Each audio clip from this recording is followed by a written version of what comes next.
In a previous video, I made a generator using copper wires and magnets, pretty common and simple, and it generated up to 12 and around 13 volts. During the test, one of the magnets came loose from the rotor and flew off. So, two persons commented that I used glue gun and glue stick instead of super glue to keep the magnets on the rotor. So I took the advice and came up with this iteration, and it worked better than super glue. I will tell you why it works better, but before that, let's make the rotor mount, and I did that using this wood, but a particular side is longer than the other, making it more of a rectangle than a square. So I used a ruler to measure both sides and then got this mini circular saw which I attached to its chuck. And do remember that while using this, make sure to use a plier to hold the underside of the saw chuck and tighten the screw that is on top of the saw with a screwdriver. Then I placed the wood in between the teeth of the plier and held it against the mini saw that is powered by the drill. Remember, the direction of the rotation should be where the blades are pointing to. I then powered the drill and used it to cut the edge that I didn't need.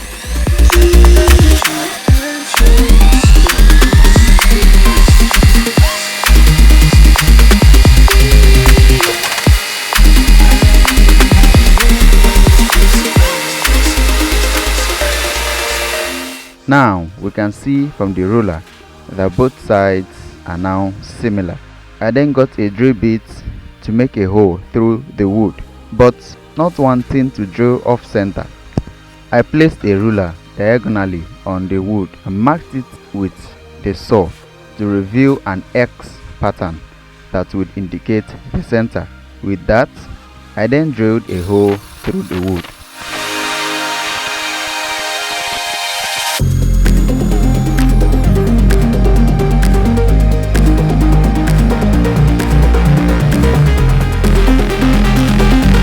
I got the same magnets from the previous video and got a super glue, but remembered that we are not using super glue today, so I got a glue gun already loaded with a glue stick, and then got a magnet, applied the hot glue over the magnet and placed the second magnet on it. I then put some more through the holes of the magnet and then more on the wood. I put the magnets on it and put some more. In fact, I smeared the hot glue around the magnet on the wood. I repeated this for the rest of each pair and glued them onto the wood using the hot glue, having the north-south orientation as it's supposed to be. And this is it, all done. It doesn't look the neatest, but this will do. I got a motor, the same as the one I used in the previous video, but the hole on the wood was bigger than the shaft. Then I got a tape, cut it down to the size of the shaft and wrapped it around the shaft. I then got the wood and put hot glue through it and passed the shaft through the hole. I then got a wood to be the base, and like the last one, the magnet elevates the motor from the wood and stops it from touching it. So I got these PVC pieces that I stacked together, put some hot glue on the wood and placed the PVC pieces on it. I put some more glue around the pieces to hold it better. I then placed the motor on the hot glue I smeared on that piece and some more around it to hold it firmly. I then got the same copper wire I used in the last video, which I made in the video on screen. Go check it out.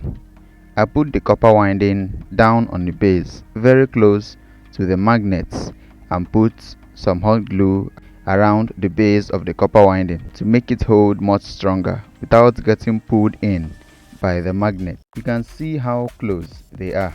I then got this pair of clippers and clipped them to the terminals of the motor and connected a battery to it, and it spins with a lot of vibration. I then got a multimeter to test the readings, and after connecting them all, We can see that the generator gives off 12 volts without even trying. I still did not trust if this hot glue would hold the magnets, and that made me not to fully keep the wires on the battery. But when I finally got the courage to do that, it performed even better than the previous one, 15 volts, when the previous one gave only around 13 volts. I don't know what I did differently, but I know that this one is definitely higher in terms of voltage. By the way, if you love videos like this, showing you how you can do it yourself, amongst other experiments, feel free to like and subscribe. Merci, which means thanks in French. In the previous video, someone commented that I get an inverter and connect it across the terminals of this generator to get 220 volts. I would gladly do that, but I don't have an inverter. I don't have the money to buy an inverter. I appreciate the suggestion, honestly. So once again, I wonder what would happen if I connect two batteries like last time. And we all know, for those that watched the last video, that the generator, everything came apart. Will the hot glue hold the generator together better than super glue, or will it come apart worse than super glue? So to find out, I got two batteries and connected them in series. I moved my camera far away from the generator just in case it decides to play a funny game. So I connected the batteries, but before that I thought of the vibrations coming from the generator and used sellotape to hold the generator and the multimeter to keep them from going off screen. Going under the table. I connected the batteries and the magnet on the rotor hit the copper winding and snapped it off the base. But how did that happen? It was all because of the hot glue. We all know that hot glue acts like rubber when dry, and like rubber, it expands when force is applied on it. And here, the force is a centrifugal force, which is coming from the rotation of the rotor. So this force pushes the rotor outward, and because the glue is flexible, it expands with the weight of the magnet. I can't really test this generator with these effects, so that will be all for today. Shout out to these guys that made their wonderful suggestions which led to this video. I recommend that you please watch my other videos and tell me what you think I can make differently. Thanks for your inputs. I really appreciate it. That's it for today. Don't forget to like and subscribe for more videos like this. Turn on your notification so you would not miss the next one. Until then, don't just build, bend the rules while doing so. Make some noise, make some mess before you make some sense. I'm Emmanuel, and this is Nexel Labs.